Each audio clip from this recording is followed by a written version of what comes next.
ನಮಸ್ಕಾರ ಬಂಧುಗಳೇ, ಜನಜಾಗೃತಿ ಪಬ್ಲಿಕ್ ಚಾನಲ್ಗೆ ತಮ್ಮೆಲ್ಲರಿಗೂ ಆದರದ ಸ್ವಾಗತ. ಎಂಡೋಸ್ಕೋಪಿ ಅಂದ್ರೆ ನಾವು ಟ್ರೀಟ್ಮೆಂಟ್ ಬೇಕೇ ಬೇಕಾಗುತ್ತೆ. ಜಾಸ್ತಿ ಹೆಣ್ಮಕ್ಳಲ್ಲೇ ಬರೋದು. ಹೆಣ್ಮಕ್ಳಲ್ಲಿ ಮುಟ್ಟು ಕರೆಕ್ಟ್ ಆಗ್ತಾ ಇರಲ್ಲ, ಒಂದೊಂದು ತಿಂಗಳು ಮಿಸ್ ಆಗುತ್ತೆ, ಒಂದೊಂದು ತಿಂಗಳು 2-3 ಸಲ ಆಗ್ತಾರೆ. ಆಮೇಲೆ ಮೈದಾ, ಬಿಸ್ಕೆಟ್, ಬ್ರೆಡ್, ರಸ್ಕು ಇದೆಲ್ಲ ಜಾಸ್ತಿ ತಿನ್ನೋದನ್ನ ಅವಾಯ್ಡ್ ಮಾಡಿದ್ರೆ ಇದೆಲ್ಲ ಮುಂದೆ ಚಿಕ್ಕ ವಯಸ್ಸಲ್ಲೇ ಬರೋದನ್ನ ತಡೀಬಹುದು.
ನಮಸ್ಕಾರ.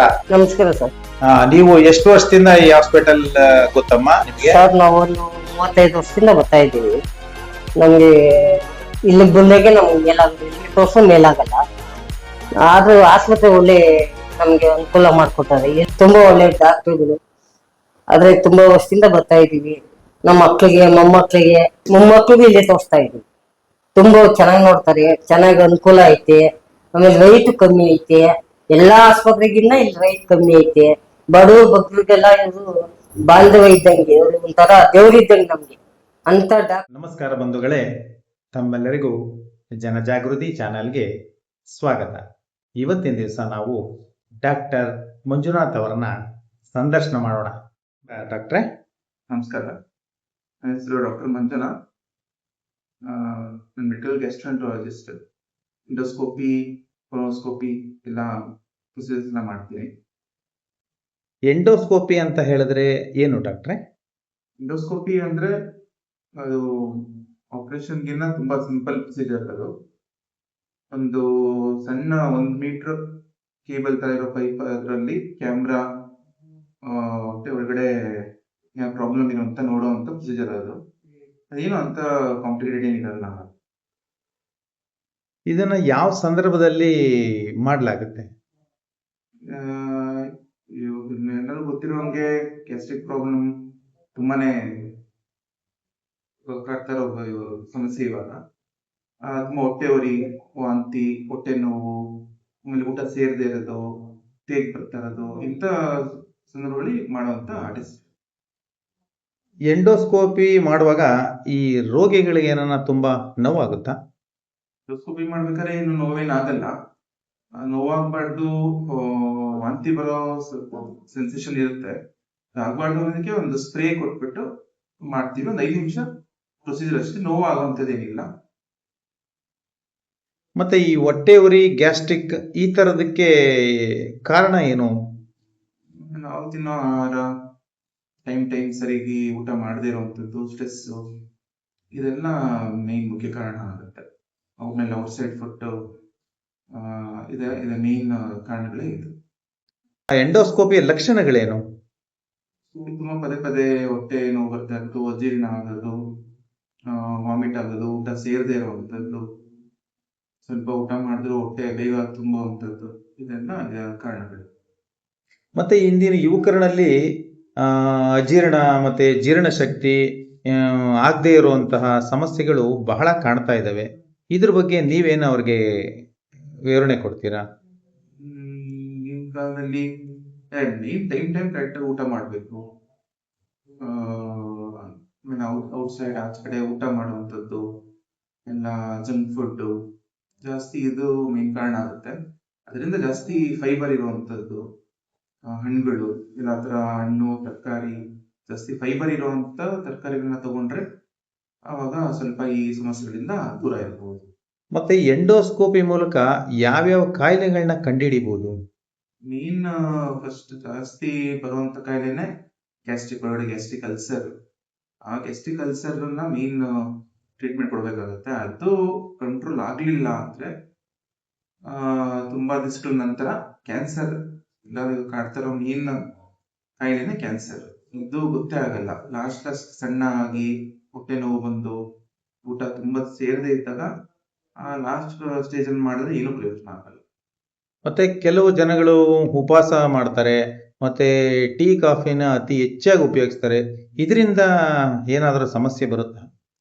ಉಪವಾಸ ಮಾಡಿದ್ರೆ ತಪ್ಪಲ್ಲ, ಬಟ್ ಅದಕ್ಕೂ ಒಂದು ವೈಜ್ಞಾನಿಕವಾಗಿ ಮಾಡಿದ್ರೆ ಒಳ್ಳೇದು. ವಾರಕ್ಕೊಂದ್ಸಲ ಮಾಡೋದೇನು ತಪ್ಪಿಲ್ಲ, ಬಟ್ ಉಪವಾಸನೆ ಮಾಡಿ ಬರೀ ಟೀ ಕಾಫಿ ಕುಡಿದು ಬರೀ ನೀರ್ ಮೇಲೆ ಇರ್ತೀನಿ ವಾರ ಪೂರ್ತಿ ಅನ್ನೋದು ಸರಿಯಲ್ಲ. ವಾರಕ್ಕೆ ಇಲ್ಲ 2 ವಾರಕ್ಕೊಂದ್ಸಲ ಉಪವಾಸ ಮಾಡೋದು ತೊಂದರೆ ಇಲ್ಲ, ಬಟ್ ಅದೇ ಅತಿ ಆಗ್ಬಿಟ್ಟರೆ ಅಷ್ಟೇ. ಟೀ ಕಾಫಿನೂ ಕಂಟ್ರೋಲ್ ಇರಬೇಕು. ಹಾಲು, ಟೀ ಕಾಫಿ ಜೀರ್ಣ ಆಗದೆ ಇರುವಂತದ್ದು ಸ್ವಲ್ಪ ಕಂಟ್ರೋಲ್ ಮಾಡಿದ್ರೆ ಇದೆಲ್ಲ ಸಮಸ್ಯೆಗಳು ಬರಲ್ಲ. ಮತ್ತೆ ಈಗಿನ ಯುವ ಪೀಳಿಗೆ ಆಹಾರ ಪದ್ಧತಿ ಬಹಳ ಬದಲಾವಣೆ ಆಗಿದೆ. ಇದಕ್ಕೆ ನೀವೇನು ಇದ್ರ ಬಗ್ಗೆ ಮಾತಾಡ್ತೀರಾ? ಮಕ್ಕಳಲ್ಲಿ ತುಂಬಾ ಸ್ಕೂಲ್ಗೆ ಹೋಗೋ ಮಕ್ಕಳಲ್ಲಿ ಜಾಸ್ತಿ ಜ್ಯೂಸ್, ಆಚೆ ಕಡೆ ಅಂಗಡಿಯಲ್ಲಿ ಸಿಗುವಂತದ್ದು ಜ್ಯೂಸು, ಸುಲಭ ಸಿಗುವಂತ ಪೆಪ್ಸಿ, ಫ್ಯಾಂಟಾ, ಇದನ್ನೆಲ್ಲ ಸ್ವಲ್ಪ ದೂರ ಇಡ್ಲೇಬೇಕಾಗತ್ತೆ. ಅದ್ರ ಬದಲು ಕೇನ್ ಜ್ಯೂಸು, ಕಬ್ಬಿನ ಜ್ಯೂಸು, ಮನೇಲಿ ಮಾಡಿ ಕಲ್ಲಂಗಡಿ ಜ್ಯೂಸು, ಆ ಸೀಸನ್ ಏನ್ ಬರುತ್ತೋ ಹಣ್ಣುಗಳು ಅದನ್ನ ಜ್ಯೂಸ್ ಮಾಡ್ಕೊಂಡು ಮನೇಲಿ ಕುಡಿದ್ರೆ ಒಳ್ಳೇದು. ಆದಷ್ಟು ಆಚೆ ಕಡೆ ಅದನ್ನ ತಪ್ಪಿಸ್ಲೇಬೇಕು. ಬೇರೆ ಜಂಕ್ ಫುಡ್ ಅದು ಎಲ್ಲ ತುಂಬಾನೇ ಆಯಿಲ್ ಎಲ್ಲ ಒಳ್ಳೇದಲ್ಲ. ಆದಷ್ಟು ಮನೆಯಲ್ಲಿ ಎಲ್ಲ ಸಲಾಡ್ಸ್ ತರ ಮಾಡ್ಕೊಂಡು ತಿನ್ನೋದು, ಮಕ್ಳಿಗೆ ಮನೇಲಿ ಅದನ್ನೇ ಅಭ್ಯಾಸ ಮಾಡಿಸಿದ್ರೆ ಅದನ್ನೇ ಅವ್ರಿಗೆ ಬೆಳೀತಾ ಅದೇ ಒಳ್ಳೆ ಅಭ್ಯಾಸಗಳು ಆಗುತ್ತೆ ಅವ್ರಿಗೆ. ಆದಷ್ಟು ಮನೆಯಲ್ಲೇ ಚೆನ್ನಾಗಿ ಅಡುಗೆ ಮಾಡ್ಕೊಡೋಂಥದ್ದನ್ನ ಅಭ್ಯಾಸ ಮಾಡಿಸಿದ್ರೆ ಅದು ಒಳ್ಳೇದು. ಮತ್ತೆ ಈ ಎಂಡೋಸ್ಕೋಪಿ ಅಂತ ಹೇಳಿದ್ರೆ ಜನ ಸ್ವಲ್ಪ ಭಯ ಬೀಳ್ತಾರೆ. ಇದ್ರ ಬಗ್ಗೆ ನೀವೇನ್ ಹೇಳ್ತೀರಾ? ಎಂಡೋಸ್ಕೋಪಿ ಭಯ ಬೀಳುವಂಥದ್ದೇನು ಬೇಡ. ಇದೆಲ್ಲ ಇವಾಗ ಅಡ್ವಾನ್ಸ್ಡ್ ಪ್ರೊಸೀಜರ್ ಎಲ್ಲ ಮೆಷಿನ್ ಬಂದಿರೋದ್ರಿಂದ ಏನ್ ಭಯ ಬೀಳೋಂಥದ್ದು ಏನಿಲ್ಲ, ಒಂದು 5 ನಿಮಿಷ ಆಗೋ ಪ್ರೊಸೀಜರ್ ಅಷ್ಟೇ ಇದು. ಜಾಸ್ತಿ ಏನೋ ಟೈಮ್ ತಗೊಳಲ್ಲ, ಏನು ಆಪರೇಷನ್ ಮಾಡೋ ಥರ ಅಲ್ಲ. ಬೆಳಿಗ್ಗೆ ಹೊತ್ತು ಖಾಲಿ ಹೊಟ್ಟೆಲ್ ಬಂದ್ರೆ ಒಂದು 5 ನಿಮಿಷ ಆಗುತ್ತಷ್ಟೇ. ಏನು ಅನಸ್ತೇಷಿಯಾ ಕೊಡೋದು ಆ ಥರ ಏನೂ ಇರಲ್ಲ. ಎಚ್ಚರನೇ ಇರ್ತೀರಾ, ಜಸ್ಟ್ ಒಂದು ಟ್ಯೂಬ್ನ ಒಳಗಡೆ ನುಂಗ್ಬೇಕಾದ್ರೆ ಸ್ವಲ್ಪ ಆರಾಮಾಗಿದ್ರೆ ಒಂದು 5 ನಿಮಿಷದಲ್ಲಿ ಆಗೋ ಪ್ರೊಸೀಜರ್ ಅಷ್ಟೇ ಇದು. ಗಾಬರಿ ಪಡುವಂಥದ್ದು ಏನೂ ಸಮಸ್ಯೆ ಆಗಲ್ಲ. ಈ ಎಂಡೋಸ್ಕೋಪಿನ ಎಷ್ಟು ವಯಸ್ಸಿನಿಂದ ಎಷ್ಟು ವಯಸ್ಸಿನವರೆಗೂ ನಾವು ಪರೀಕ್ಷೆ ಮಾಡ್ಬೋದು? ಸಣ್ಣ ಮಕ್ಕಳು 2 ವರ್ಷ ಮಗುವಿಂದ ದೊಡ್ಡವ್ರ ತನಕನೂ 70-80 ವರ್ಷ 90 ವರ್ಷ ತನಕನೂ ಮಾಡ್ಬೋದು. ಏನು ಅಂತ ಸಮಸ್ಯೆ ಆಗಲ್ಲ. ಎಲ್ಲರಿಗೂ ಮಾಡುವಂತ ಮಾಮೂಲಿ ಹೊಟ್ಟೆ ಸ್ಕ್ಯಾನಿಂಗ್ ಯಾವ ತರ ಮಾಡ್ತೀವೋ ಅದಂತೆ ಮಾತ್ರ ಮಾಡುವಂತ ಪ್ರೊಸೀಜರ್. ಥೈರಾಯ್ಡ್ ಅಂತ ಅಂದ್ರೆ ಏನು ಅಂತ ನಮ್ಮ ವೀಕ್ಷಕರಿಗೆ ತಿಳಿಸಿ. ಥೈರಾಯ್ಡ್ ಅಂದ್ರೆ ನಮ್ಮ ಕುತ್ತಿಗೆಯಲ್ಲಿರುವಂತ ಸಣ್ಣ ಗ್ರಂಥಿ ಅದು. ಅದು ನಮ್ಮ ದೇಹನ ಆರೋಗ್ಯ ಇಟ್ಕೊಳ್ಳೋಕ್ಕೆ, ತೂಕನ ಮೇಂಟೈನ್ ಮಾಡೋಕ್ಕೆ, ದಿನನಿತ್ಯ ಕೆಲಸಗಳನ್ನ ಮಾಡ್ಕೊಳ್ಳೋದಕ್ಕೆ ಉಪಯೋಗ ಮಾಡುವಂತ ಗ್ರಂಥಿ ಅದು. ಜಾಸ್ತಿ 18 ವರ್ಷ ಯುವಕರಲ್ಲಿ ಬರುವಂತ ಸಮಸ್ಯೆ. ಎಲ್ಲ ಊಟ ಮಾಡೋ ಆಹಾರ ಅದೆಲ್ಲ ಹೆಚ್ಚು ಕಮ್ಮಿ ಆದ್ರೆ ಚಿಕ್ಕ ಮಕ್ಕಳಲ್ಲೂ ಎಲ್ಲ ಸಾಧ್ಯತೆ ಇರುತ್ತೆ.